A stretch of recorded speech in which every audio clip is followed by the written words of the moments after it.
Hey guys, it's Impacts here, and in today's video, well, this is my first ever FIFA 22 video, okay? And what better way to start it off than my camera settings and my controller settings? Just so you guys know what the best settings are, get your head start on everyone else on the game, because there are some settings this year that are a lot different to last year. There's some settings you have to use, there's some settings you can use, and there's some settings, well, you're forced to use them by EA basically. So I'm just going to try and keep you guys in the loop, so you can get a head start, like I said. If this video helps you out, make sure to drop a like and subscribe for more FIFA 22 content. I'm going to try and upload daily this year, or close to daily as I can. Some squad builders, tactics, control settings, all that, gameplay, rewards, whatever it may be, alright? So let's just get straight into it. May not be the longest video today, there's not loads and loads to get through, but I just wanted to show you guys my settings. As you can see, let's do the camera settings. Okay, let's find them. Here they are. So I think all this stuff doesn't matter. All this is single player stuff, right? So my my camera settings. I always use telebroadcast here. I always make sure that all of these are telebroadcast, but sometimes, even though it should just be this, you should just change this, and it should be good to go on draft, rivals, anything along with the team. But sometimes it glitches and uses this or this, so just make sure all of them telebroadcast. Obviously the key one doesn't matter. Now, as a general rule of thumb, for telebroadcast, you want to use high height, low zoom. Doesn't really matter what numbers, just make sure it's high height, low zoom. There's 3 camera angles that are meta this year. There's telebroadcast, there's co-op, wherever it is there, and there's also default, right? I just like telebroadcast because I like to see my skills. I like to be a bit more zoomed in.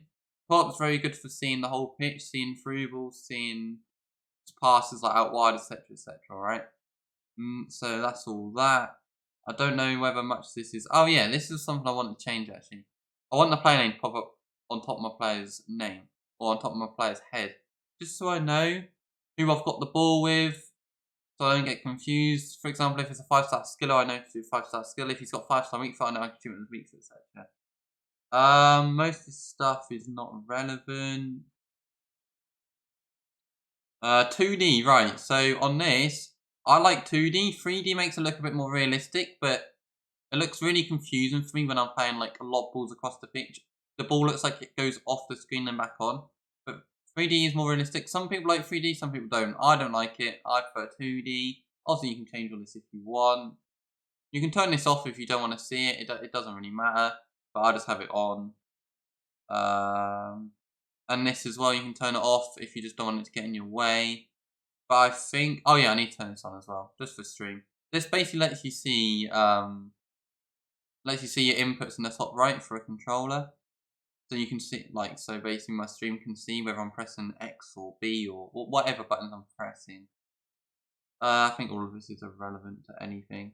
Right, so let's go on to the controller settings, and this is the main part of the video because I just want to talk about, them because this year you can turn these off and on, so CAD off, autocurrences off, autoflare pass off. Normally I'd have this on, I'd have this on maybe. I'd have this on. I'd change my jockey to assisted, 3-pass assistant search, whatever. But this year, in drafts, rivals, and foot champs, this is on by default. It doesn't let you change it. EA just forces you to use it. And these are the settings that it forces you to use. So you don't have a choice. In the ones that are grayed out, you don't have a choice, right? This is a decent addition this year. Just makes the game a bit more competitive. Just makes it a little bit more difficult, and it's not to the point where it's like ridiculous. I'm really happy with what they've done this year with that. Right now, big trainer, just hide that. You don't need it on. Timed finishing, okay. Green finesse shots from outside the box are crazy this year. It's the only way.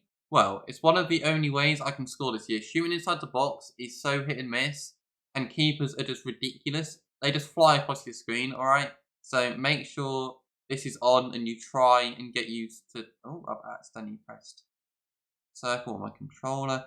Just make sure you try and get used to them, alright? Next player switch indicator. Some people have this off. Some people don't like seeing 2 icons above people's heads. But when I'm right stick switching, and sometimes it doesn't switch who I want it switch to. I want to know who I'm switching to next, right? With L1. So this is why I have this on. Some people don't like it because it messes with their head, but I really, really like it. Make sure you have this on. Just basically helps with AI interceptions. Always switching air and loose balls. This is what I've always used on every FIFA. No difference this year. Now, I can't remember what I used last year on this. I'm going to have it on low just so when I'm switching player, it keeps running in the same direction, but not for too long, so it drags me out of position. I can't remember what I used last year, but this is what I'm rocking with this year.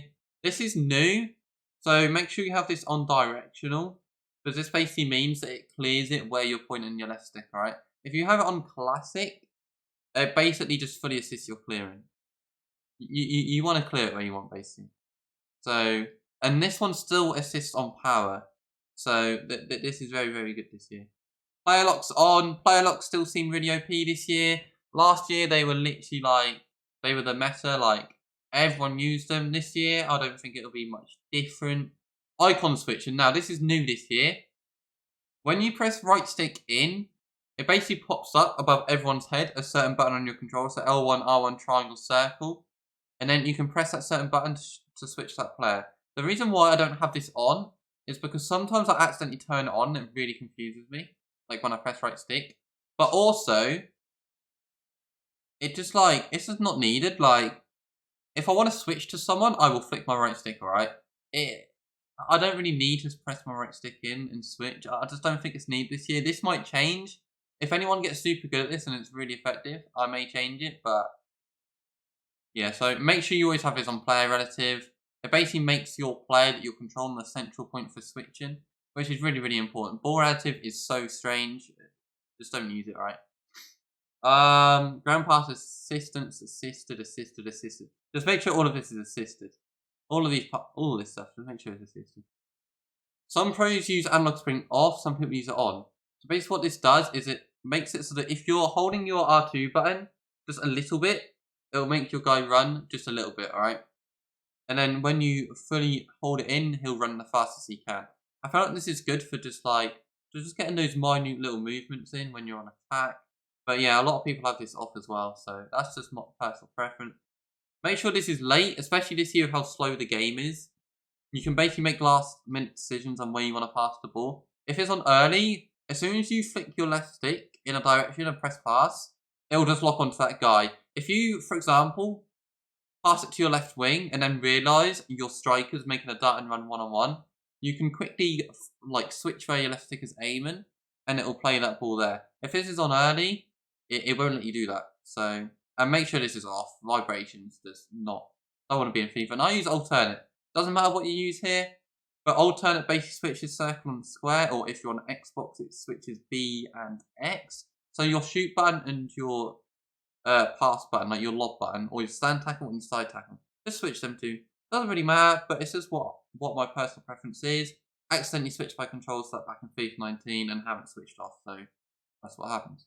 So yeah, that's basically it for the video. Remember, if you enjoyed the video, if they helped you out, make sure you drop a like. You can comment down below saying what you're using this year, what you're finding to be really, really effective, and just your general opinions on the game, really, because it's still early days, but a lot of people will have opinions.